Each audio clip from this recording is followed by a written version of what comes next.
His name is Remy Al Lakay.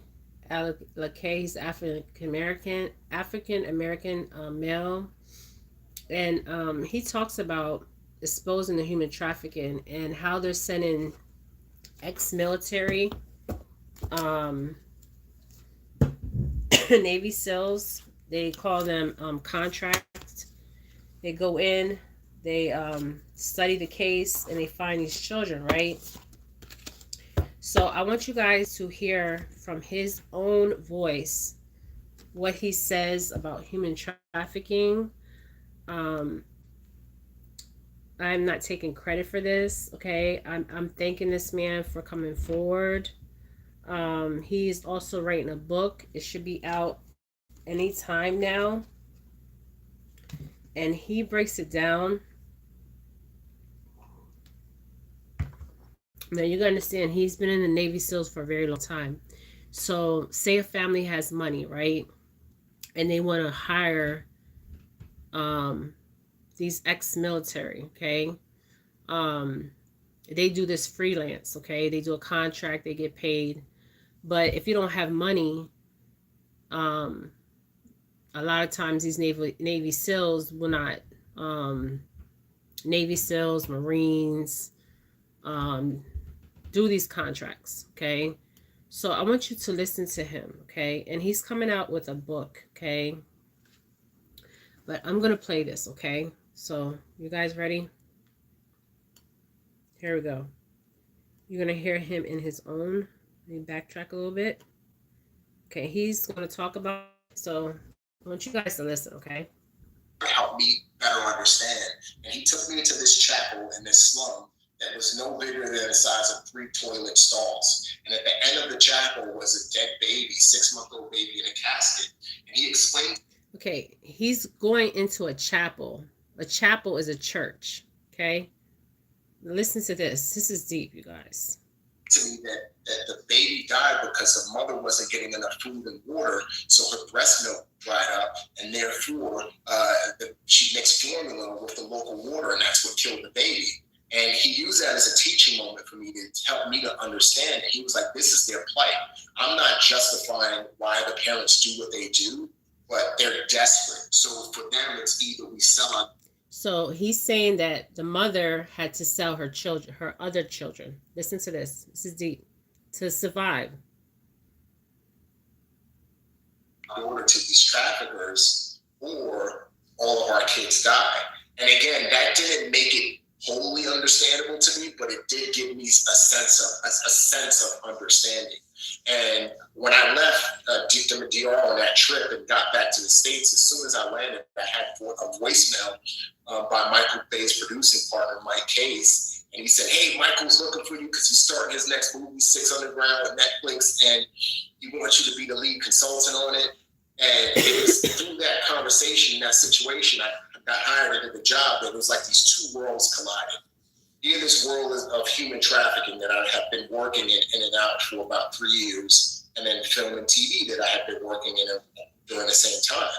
And in my mind, I was like, you know what? I can go down to South America and other countries, and even here in America, kick down 100 doors and rescue 300 kids. But at the end of the day, there's going to always be 100,000 more kids that need to be rescued. What can I do to have a bigger impact?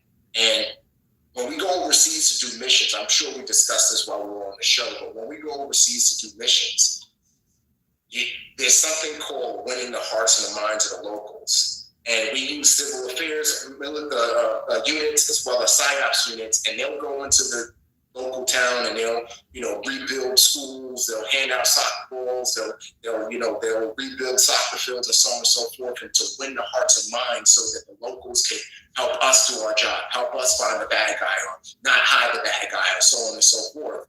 And so that's what I decided I wanted to do. I wanted to create a film, a piece of media where I could put out into the ether and people can watch and be compelled to do something. They can watch, be shocked, and say, oh my God, I didn't know that was happening, and get engaged in the fight because it's a global issue. Human trafficking alone in America generates about $32 billion a year. Globally, about $150 billion a year. So it's a massive enterprise on track to surpass the drug trade. And so for me, that's where I felt like I could have the biggest impact, and that's kind of how this film was birthed. Okay, so human trafficking and organ trafficking is more money than drug trafficking. Can you imagine that? Trafficking of a human being, taking somebody's organs, is more money than drug trafficking. That speaks volumes. Let me finish. You go back even further when we talk about the mafia and other stuff that was done back then. All of that stuff was done in the dark shadows. The thing is, and what I tried to really focus on this film was how intricate and intelligent these traffickers are. They're not idiots. As a matter of fact, there was Cairo, Egypt is considered the organ harvesting capital of the world. And in 2016, there was a bust of an organ harvesting ring. And of the 45 people who were arrested, the majority of them were doctors and nurses. And they also confiscated millions of dollars. So you're not dealing with this typical criminal who's not intelligent, who's in the corner, who's dirty, and that's grimy and unmanicured. We're dealing with people who are high level, highly educated, smart, well-connected people. And that's why it's able to lurk in the shadows, because of the fact that these people are not idiots. As a matter of fact, that, and this will be a short tangent I'll go on before I give the mic back to you. There's a story out of, we're starting to realize this, through source reporting, that traffickers are starting to realize that it's more lucrative for them to traffic organs and it's safer than it is for them to traffic people for sex. Because on the black market, a clean heart or lung can go for as much as it starts at $100,000.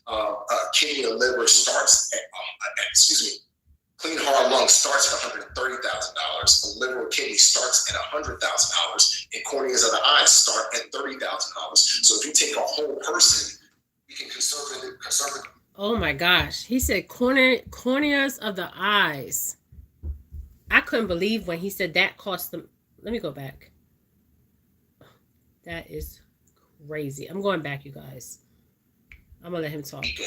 And he said that there was a law passed where you could smoke crack out on the street and not essentially get arrested. And so there's crackheads on one corner and drug dealers on the other corner. And so, if we go back to the 80s and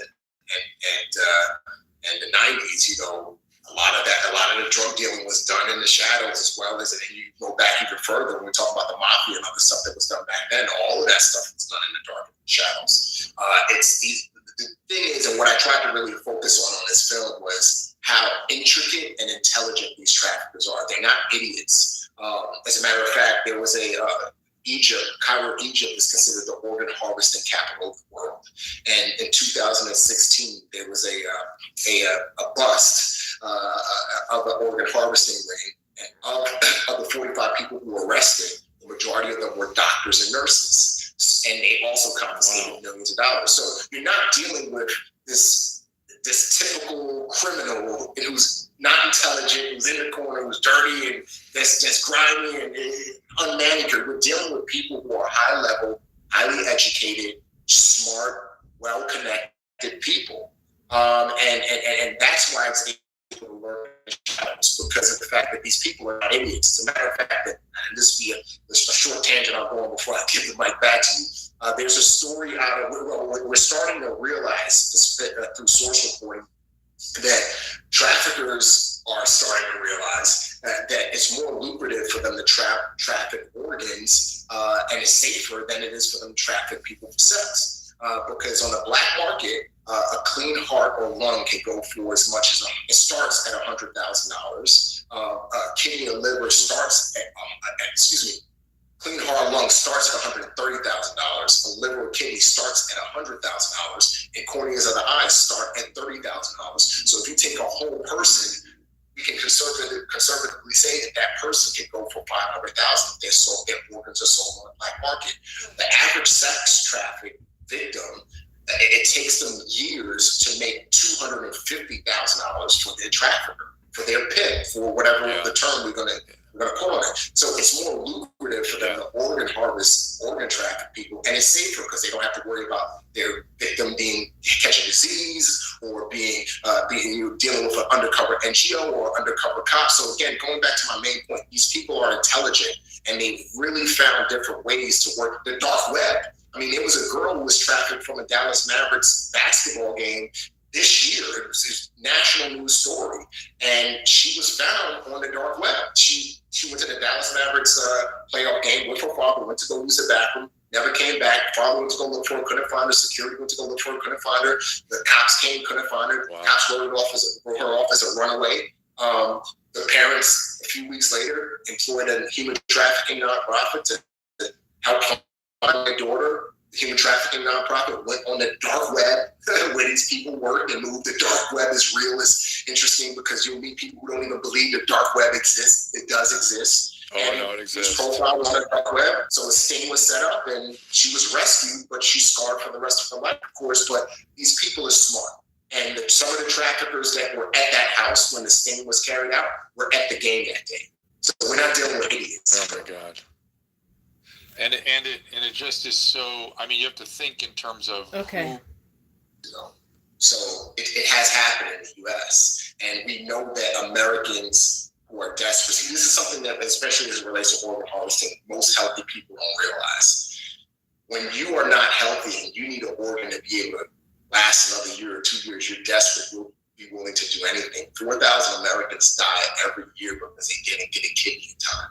You know, a healthy person, I don't understand what it is to be desperate or to really need a kidney in order to survive, or my child need a certain organ in order to survive. But, you know, there are people in the U.S. There's a story in this, sorry, I'll be on this attention of a Western nation. This would be a good example of something because there's a lot of stuff that is open source out there. There's some stuff that's not. So I want to say it was 2017, maybe it was 2012. So many years in my head, I might be mixing up. But anyway, if you Google Costa Rica, Israelis, organ harvesting broker, and kidneys, all tons of articles, open source reporting to come up on this. But there's a story where there was an Israeli broker in Costa Rica who's brokering kidney deals. So essentially, people in Israel who needed a new kidney, they would fly to Costa Rica. The broker would find a poor and desperate person in Costa Rica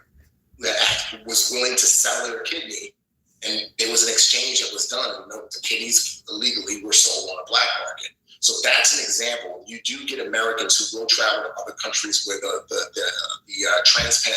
transplant laws are less stringent, or where there is not as much oversight as there is in the United States. So that does happen, 100%. It has happened. Yeah, people. Again, I think sometimes the world is just going to get worse, and I don't want to leave this type of world to my kids. So they're my big motivation and inspiration for why I do it. I hear you. Do you want to tell them about the school? That's great. As we wrap up. Okay. Yeah. So my school, I opened up co-founded a school in Muskegon, Michigan. It's a school that caters to inner city kids. It's right on the water, the Great Lakes. It's okay. This is a Navy SEAL. He was on the Dr. Drew show.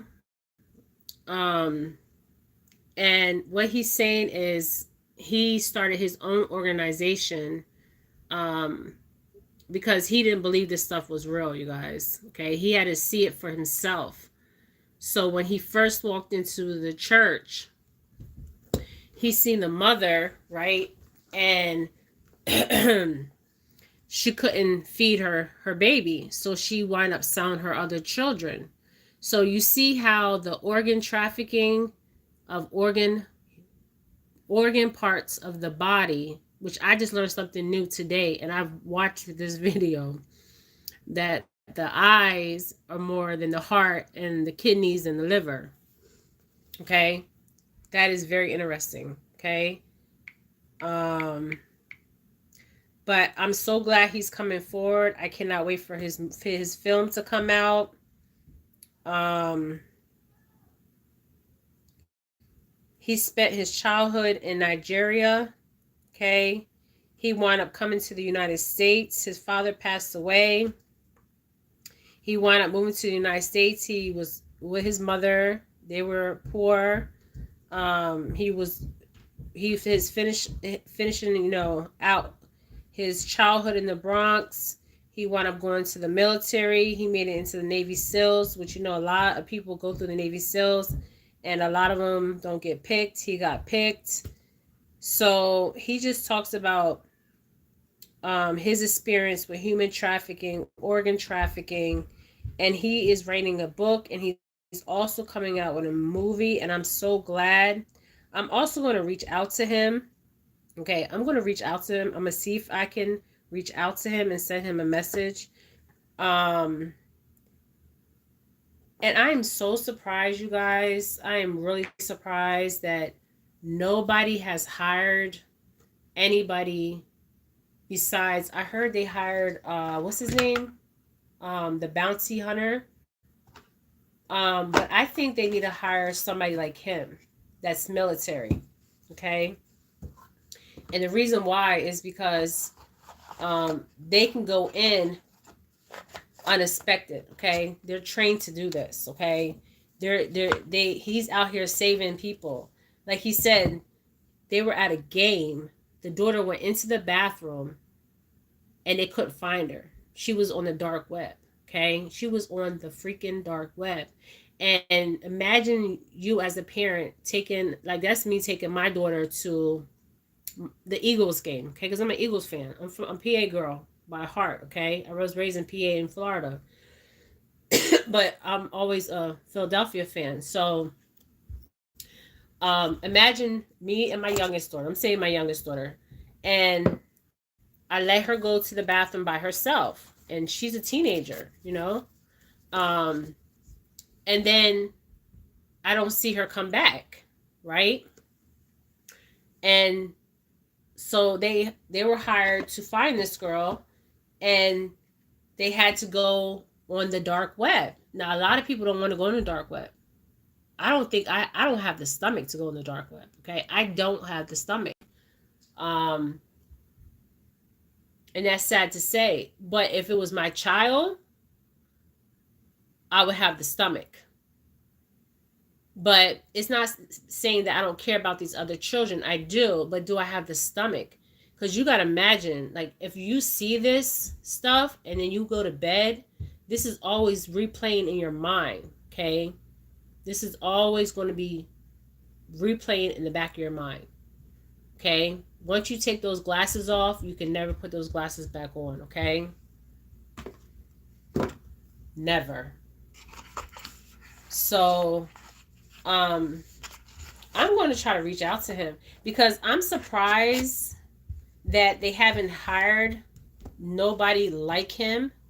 I know the bounty hunter is supposed to be working on her case, but look how long it's been, you guys. Look how long it's been. But I just wanted to share that short clip. I'm not taking credit for this, okay? This was on the Dr. Drew channel. It's a Navy SEAL. It's in human trafficking, organ harvesting ring. And his name is Remy Alake. He has a Nigerian last name. Okay. This was filmed on September 29th. Okay. I'm not taking no credit because this is not my channel. This is his channel, Dr. Drew. But I just wanted to expose the money part of it, because I think that's very important, that we need to expose the money part and how the woman was in the church. She was in the church, you guys. So this is what I'm telling you. And then they said the biggest human trafficking of organ trafficking, well, overseas is Egypt. Okay, is Egypt. Okay, and these were doctors. They did a ring, and there was doctors and nurses. This is what I was telling you when I was doing the Summer Wells video, the first video. I said there was organ trafficking, okay, and there was sex trafficking, and with Alex, it was organ trafficking, and I'm going to keep his name alive, and I'm going to find out who his parents are because I'm going to reach out to them, okay? They may think I'm crazy, but hey, I'm going to say, look, I'm a psychic. Your son came to me. This is the message I got. I didn't put it in the video. I even know the moments that happened to his abduction. I did not put that out there because when I come forward with this information, they're going to know I'm telling the truth because of the specific clothes that he had on and there's specific details, okay? But I just want to share that with you guys, okay? Organ trafficking, human trafficking is very real out here, okay? That's why we have to protect our children. So if your children goes to the bathroom, we'll go with them to the bathroom, okay? Teach them signs, okay, to look out for. And now they're getting so smart, you guys. They're putting money in front of cars. There's this African American woman. Oh my gosh, she makes the best videos where she describes like how they're setting women up, okay, how they're setting people up by throwing a dot like money by their cart. Who's not going to pick up the money from the ground, okay? They're putting stuff on the door handle and they're lacing it with a drug. I mean, there's all kind of techniques out here that they're using, and we just need to educate our children because the education comes from in the home. Okay, it comes from in the home. I have two grown kids, and I have one that's finishing high school, and I have two grandchildren. And like I said in my last video, if something ever happened, like where I have to go there, I would hire somebody. I don't have money, but if I had to go broke doing what I have to do, I would do it for my child, for my grandkids. Okay, I would do that. Um, this is what I'm saying. If you're a mother out here and a father, you're gonna do anything you have to do to get your child. Okay. You might have to go on that dark web. But you don't want to get to that point. You want to be prepared before that point happens. So you need to educate your children. Okay, I'm going to end this. Educate your children on the signs to look out for. There's videos out there. There's an African American woman. Oh my goodness, she has some real good videos. And they say when they grab you, instead of yelling help, yell rape. Okay, this is what I heard. Yell rape, because that's going to get everybody's attention. Help, people to look at you and just walk on by, because there's no humanity out here sometimes. I'm not saying there's no humanity at all. There is humanity, but we need to teach our kids to use different terms, okay? Like rape. As soon as you say rape, everybody's going to look, okay? Everybody's going to turn their head. So we just need to teach our kids this, because our kids need to hear this from the parents, and we are the first educators. The parents are the children's educators. We teach our kids these things, and we need to teach them, and also ourselves. Okay, there's missing grown women that are going missing. There's missing men that are going missing. So we just need to educate our families. We need to educate our children, and I'm going to put the link of this woman, this African American woman I have been following, and she shows you what they're doing. I know they're throwing the money in front of the cars. There's like they stick something in between the door handle when you open it, and it's lace, and then you get the lace drug on you, and then you just fall out. So I'm gonna find her because I follow her, and I'm gonna put her link below this video. Okay. So you can watch some of her videos. It's very interesting. I just happened to come across her, and I was like, wow. We need more people out here to share more information like this. Okay? All right, you guys. This is Jennifer Felix. I'm sending light and love. Educate your children, educate yourself. Okay? All right? All right, you guys. Bye.